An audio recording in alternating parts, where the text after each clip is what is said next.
आज हम बात कर रहे हैं एक ऐसे छोटे से द्वीप की जिस पर हुए एक हमले ने दुनिया की दो सुपर पावर्स को कहा कह सकते हैं कि हिलाकर रख दिया है।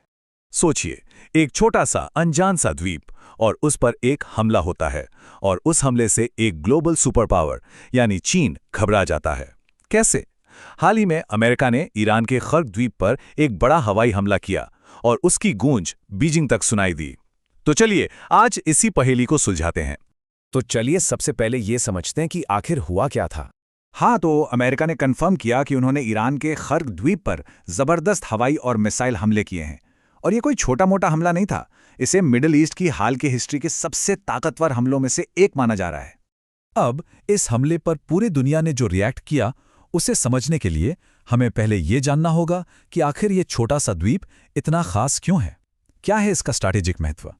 ये एक नंबर 90%, बस यही नंबर सारी कहानी कह देता है।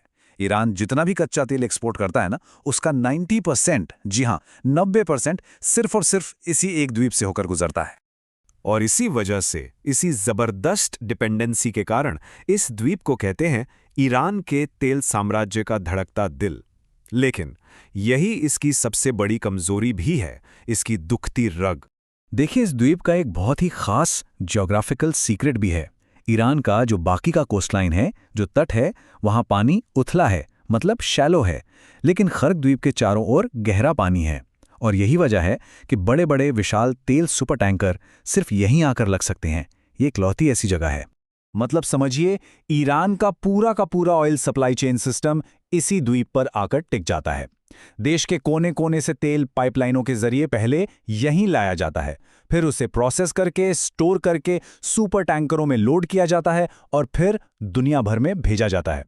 हाँ, ये बात और है कि अभी सैंक्शंस की वजह से, प्रतिबंधों की वजह से यहाँ से एक्सपोर्ट कम हो गया है। लेकिन इसकी असली कैपेसिटी पर नजर डालिए जरा। ये द्वीप हर रोज लगभग 70 लाख बैरल तेल एक्सपोर्ट करने की क्षमता रखता है। ये बहुत बड़ा नंबर है। और वैसे इस द्वीप का ये जो स्ट्रेटेजिक इंपॉर्टेंस है ना, ये कोई आज की बात नहीं है। सदियों से ये एक बहुत ही जरूरी सेंटर रहा है। इसका इतिहास देखिए। पुराने जमाने में ये भारत, मेसोपोटामिया और अरब के बीच एक बड़ा ट्रेडिंग स्टेशन हुआ करता था। फिर 1950-60s में एक अमेरिकी कंपनी ने इसे मॉडर्न ऑयल टर्मिनल बनाया। 1979 की इस्लामिक क्रांति के बाद ईरान ने इसे नेशनलाइज कर लिया और 80 के दशक में ईरान इराक युद्ध के दौरान इस पर जबरदस्त बमबारी भी हुई। मतलब खर्क द्वीप हमेशा से ही पावर पॉलिटिक्स के सेंटर में रहा है। तो ये जो पूरा इतिहास है ना, ये समझना इसलिए जरूरी है ताकि हम अमेरिका के इस हालिया हमले के पीछे की सोची समझी स्ट्रैटेजी को समझ सकें।